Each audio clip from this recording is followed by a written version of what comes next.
Welcome to the Enterprise GTM podcast, hosted by Tim Zonka and Vidya Raman. Each episode takes a deep dive into how to successfully maneuver the unique dynamics of enterprise go-to-market while candidly discussing successful approaches, pitfalls, and failures alike.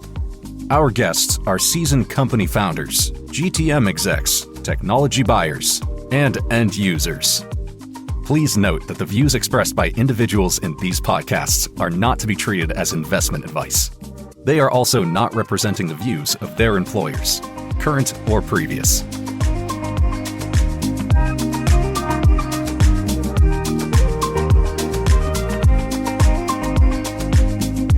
All right, so Tim and I are delighted to invite Micheline Nijmeh to the Enterprise GTM podcast.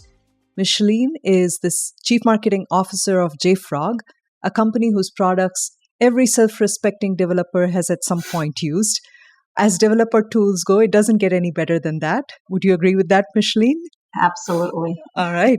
So my hope as a startup investor, though, is that there is some founder out there, hopefully in the world, who does not agree with that or maybe is working on something that could be the next JFrog. But for now, it's JFrog. And with that, let's move over to Micheline. So Micheline has a storied career that spans early stage, fast-growing startups to enterprises. And this is what makes her perspectives on all things go-to-market, particularly for dev tools, so relevant and so special for startups. So with that, Micheline, would you mind telling us a little bit about yourself and your career? Yes, absolutely. And I'm excited to be here. So thanks for inviting me. So I started really my career off in sales and then had the opportunity to move into marketing shortly after. And really that helped me better understand how to market better understand my persona in terms of my partner, my internal client, and really understand that their challenges and their pain. And then when I got to move into marketing, I was very lucky to have amazing managers and mentors, but I got to go to different types of organizations and companies of all sizes. I started off in Sun Microsystems from a marketing side. So developer was our, bread and butter, our heart and soul of the entire organization, and then moved to Salesforce and went to a startup after that and took a couple of companies, went public with them, as well as now at JFrog. So super excited. I've been lucky to market to all types of personas, business units, different industries. There's some consistencies across all of them when you think about marketing, large and small, but then, there's challenges for each one. So thanks for the introduction. And that's where I'd love to start is, you mentioned personas and marketing to them. And it's hard for startups, especially smaller ones. They don't have resources like JFrog does as you've succeeded over the years. So one of the struggles is, how do you know when to start to broaden and talk to more than one persona or more than two personas or more than three? You have the notion of the user, and sometimes that's different than the buyer, which is different than an influencer. So tell us about that. Like, how do you think about the discipline of, how many do you focus on and avoiding the temptation to go broader when it's too early? Yeah, you said it correctly, early. So when you're starting early, don't go broad. Know your user, test out your user, make sure you understand the audience, the persona, test the message, understand their pain. And then as you start to grow and improve and see the results, then it makes sense to go broad. And you may at sometimes start broad, but only if you've tested it and you've validated it over and over. I worked for a company where their CEO was, when people are saying they're passionate about customer, he was passionate about customers, and he met at least 7 to 10 customers every day, and he changed the message based on what he learned over time. And that was a great study for me to understand. And so I recommend learn your persona, start and focus small when you're in early stage, and then from there begin to broaden, because it depends on your motion, right? And I know we're going to talk about that in a moment, but when you think about how you're going after this audience, if it's a bottoms up motion or a top down, then you start to understand when you should broaden. It's just based on your product and your offering. You talked about, as you start to broaden to a second or third or whatever your next persona is, doing testing. And tell us more about that. Provide some details around that. Like, what kind of guidance do you give to your team so that they're thinking about, looking at those adjacent users or personas or running the right sorts of tests? Like, what does that look like? Yeah. So once you've mastered and you understand your persona, who you're going after. Now, first of all, before you even identify the persona, you have to, when you're building your product and when you've built your product, you have to understand who they are, what their pains are, and where you should find them. And once you've mastered that and you've built and given a beautiful product experience, it all starts with the product.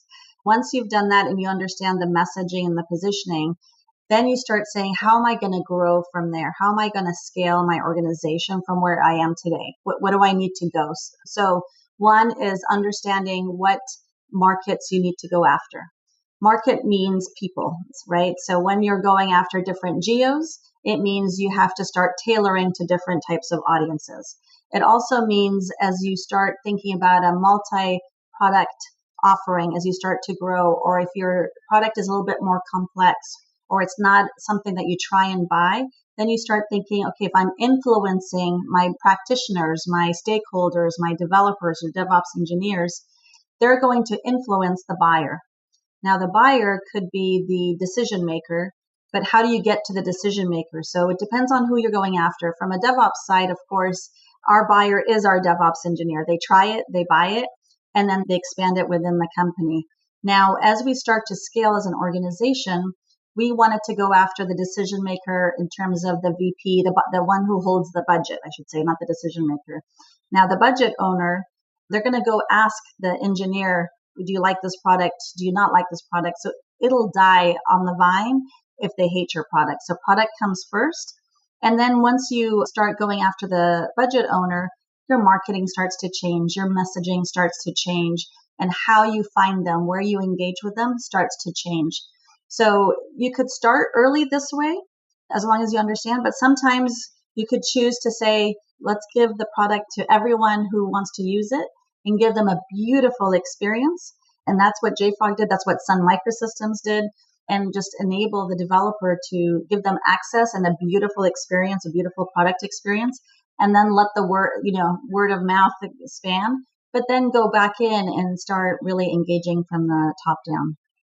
That makes a ton of sense, Micheline. So one of the things that, we were wondering about, especially I think this is super relevant in the context of JFrog's flagship product, Artifactory, but also probably other products, such as when you think about code repositories, the likes of GitHub or CI/CD tools, there are some tools which make sense only if adopted across an entire team, if not across an entire org.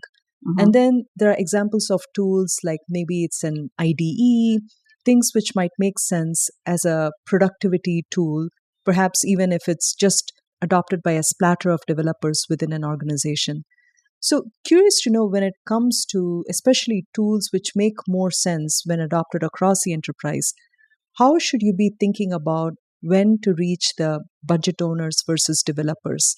So to be more specific, when startups start with developers in these kinds of very broad-based tools, they cannot expend a huge budget to get directly to the budget owners and the influencers. What should they then do about figuring out when is the right time to go from a team or a splatter of users to the budget owners? Yeah, it's a great question. I think first, it kind of follows on to what I was saying earlier. Start with the developer first when you're thinking about this. Win the hearts and minds of the community. That's number one. Engage with them at their level in terms of where they are, how to engage with them, how to speak with them. So events, digital plays a big role. Building even one or two people where you're engaging at the community. Influencers play a big part of how you engage with them.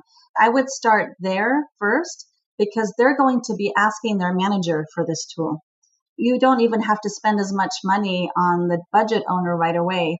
From a marketing perspective, we drove awareness on the decision maker, but we enabled and we really focused on the developer and the DevOps teams. That was very important. Let them try it first. And then, we come in and then you can land and expand motion, right? You come in, you start with a small team, and then you sell the value. It's always value selling, nothing else. Why should you have this product offering across multiple organizations within the company or across multiple teams? There's savings there. There's ROI when you start to think about the teams come together. Really influence, when you're talking about DevOps, influence the community, and you don't have to own the community. You have to be part of it. You have to listen to them. Events. We have a developer relations team that works with the community. You engage with them, work with the influencer, host events as much as you can. They could be small little pizza and beer. We used to do that at Sun Microsystems many years ago. It worked really well, still works today. And really start from the core user, the super user. Have them love it, and they will go ask their managers. Then at a certain stage, you're going to have to scale even more. And the bottoms up is not enough to get you to the next level where you want. And that's why the awareness building, making sure that people know who you are. So when they do research, when you look at the top down, you know exactly, they have access to some content that shows value. So the marketing is different, right? So when you're looking at a budget owner, what they read, what they review, how they shop, how they educate themselves is very different. Their pains are very different. So you don't have to spend a lot of money to market to them, but make your content available. And that's the different type of motion that you need. Organic search plays a big part. Doesn't cost a lot of money as you would say paid ads. Can you talk a little bit more about the community? I mean, it's something that every, great developer focused company has gotten awesome at. And especially for a younger, newer, smaller startup, I think it can be daunting to know, like, do we need to own the community? Do we just need to engage? Like, what's our role here? Talk more about that. What kind of guidance do you have for someone who's getting started on how to think about community without kind of overanalyzing it and, right, and figuring out how to move forward with it? Yeah, JFrog doesn't own a community. We are part of the community. We grew up and we were born from the community. Our founders, two of our founders were, developers who, when they founded JFrog Artifactory, is because they had a pain. And so understanding the community, listening to the community, attending as many events, community events is critical. Online, there's so many forums that you can engage with. So number one, it's like a customer, any customer. Listen to them, their pain, their challenges. That's number one. And you don't have to have a big team to do that, right? Digital allows you to do that, but also attend events. I think, priority is go where they are digitally and in events, and start there and listen and learn, and then start building content that educates them so they can start coming to you, right? So first of all, go to them, learn what they need, and then make sure your offering is relevant to them. So when you start building your marketing and your any sort of educational content, make sure it's when they come find you, it resonates. It's not marketing fluff. Yeah. So more on that. How do you authentically market to a community? Authentic is the key word.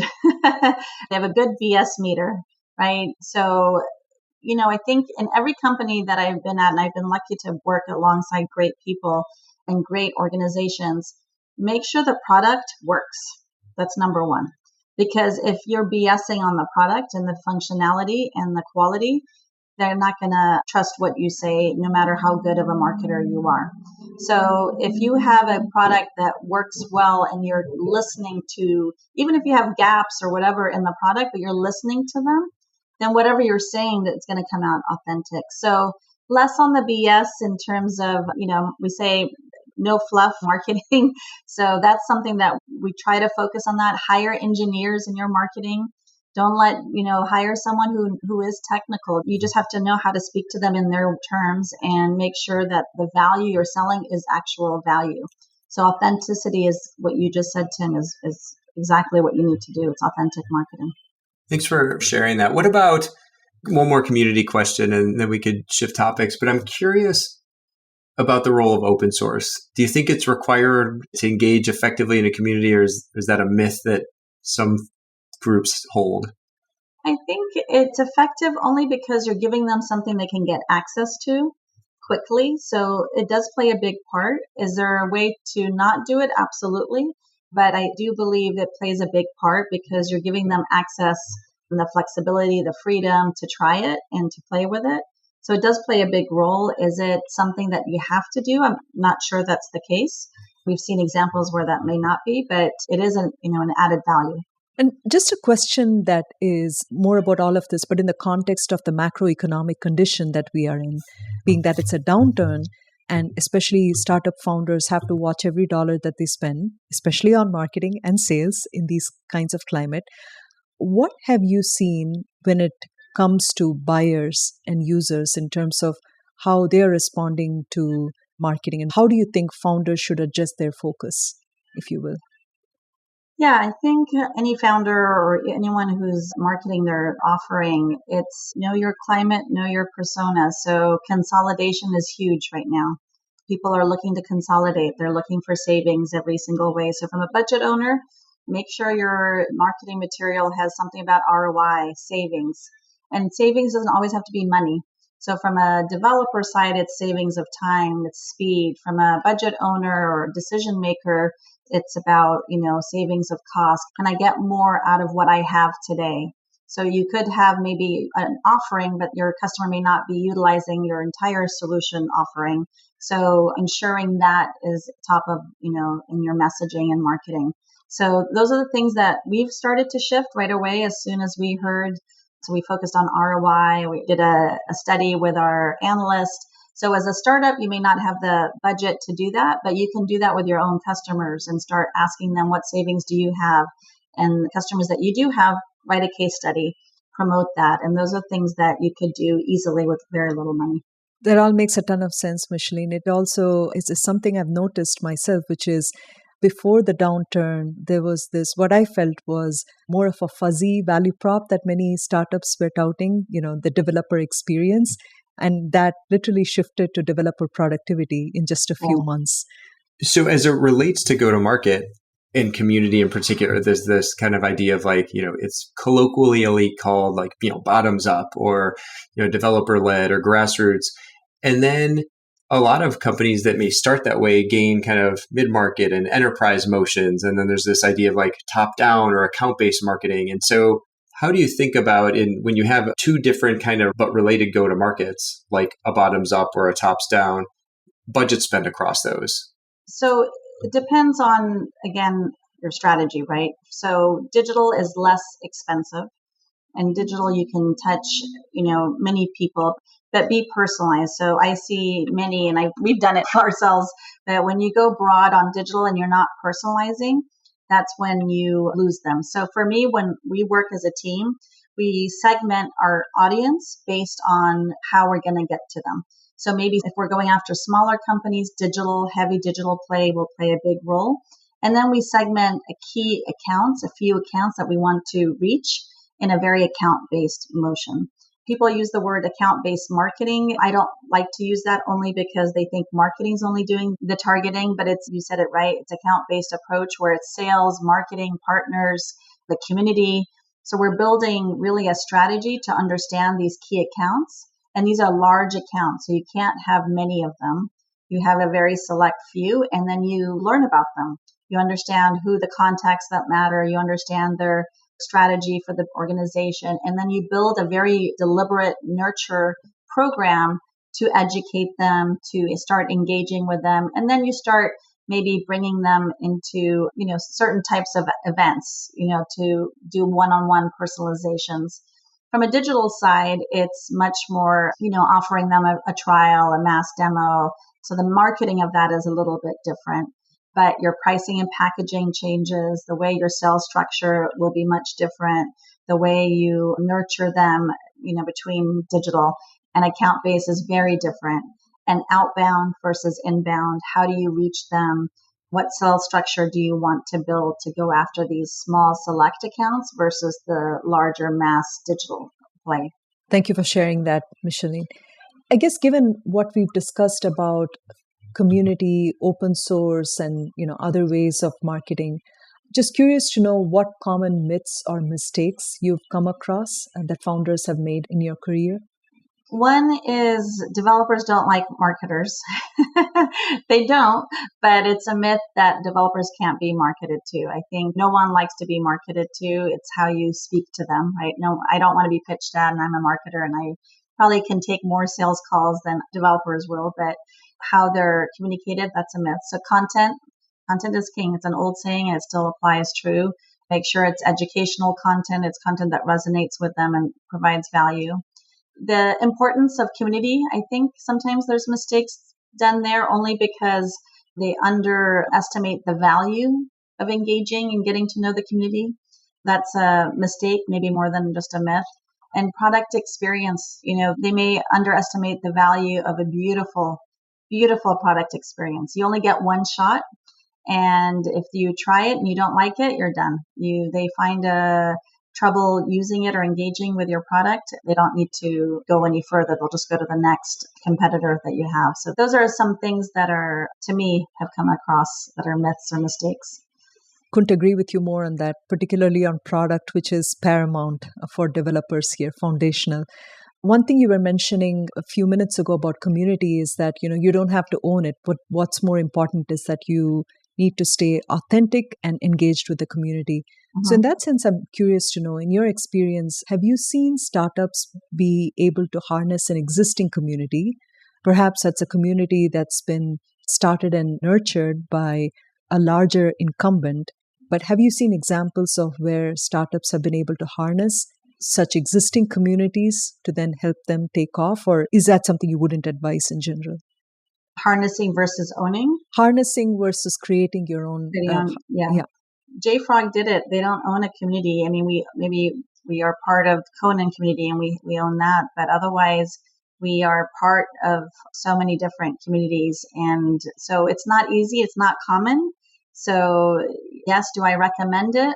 If you can do it, I think that's a great way to do it because it's very hard to create a community. It's not an easy thing to do. Of course, many companies, we've seen it done over and over, but harnessing, I think you can definitely, it's definitely doable. We've seen it with a couple of companies. Totally. And I wonder also, when you're trying to harness an existing community, over time, of course, you want to have a significant share of voice in a community, if there is a predominant one, or if there are multiple communities, then the founders just have to touch upon enough number of communities to create a critical mass of buzz in the market. So does it come down to identifying which communities you want to be a part of and doubling down on the ones where you're having a decent impact? Or do you think it's more of that and maybe, it's also a combination of other things, traditional marketing that helps augment your presence in communities? Focus for sure. Identify one or two that you really are in depth and integrated with in terms of knowing what you do. Again, I always use, it's a marketing phrase, but it's winning their hearts and minds for sure. Making sure that you've invested in one or two communities. But as you grow, invest in a developer relations team. So you identify a few. It's not like we have 10, 20 communities we want to be part of. Even as a company our size, we're very focused on where our value will be for developers, and we focus on there. And, as you grow, it evolves. Either it gets replaced or evolves, and the community can be on its own, right? Your presence is on its own digitally as well as in person. But absolutely start and focus on a couple. I love to hear that F word. Absolutely love it. And it's especially nice to hear that coming from, someone like yourself, just given the stature of JFrog. So it's incredibly more important for all those startup founders out there that are trying to make an impact with communities. Focus is the key. So I think we are down to our last topic or question here. So you've seen a few significant industry developments in your career, Micheline, right? Including the movement to the cloud, the rise of the importance of developers and making enterprise product purchases, just to name a few. And these changes have affected how we market and sell software and who we market and sell software to.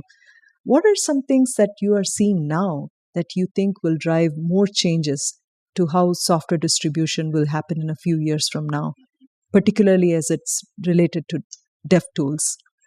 Yeah, moving to the cloud migration is nowhere near done. You would think that I grew up very cloud-based marketer, and then I come to a company that hybrid is still alive and well, and organizations are still in many different industries, still just starting their venture, believe it or not, or their hybrid at least, and have not fully moved to the cloud. So that's one.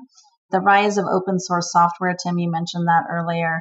When you have more open source software out there, that means you will have potential security vulnerabilities and hacks. So security is huge. in the software development space. And you'll find more and more as companies are releasing more software, you're going to find hackers targeting developers now. We always say developers have a target on their back because now they're penetrating, at the development level, and organizations, our customers are top of mind is security over anything. So when you think about DevOps today in the process, security is number one in terms of making sure that it's secure. Also shifting left of security, that's the third. And then the last one, of course, is, I'm sure you're not surprised, is AI. So AI is huge. And I think what you're seeing in the software development is like the tip of the spear. We're not even scratching the surface on what we're going to see with AI and software development. That's going to be huge in the future, or near future, I'm sure. Totally. And no conversation, particularly no podcast, can be complete without uttering the word AI. So there we go.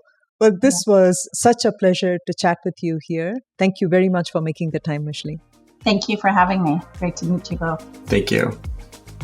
Thank you for tuning in to this episode of the Enterprise GTM podcast.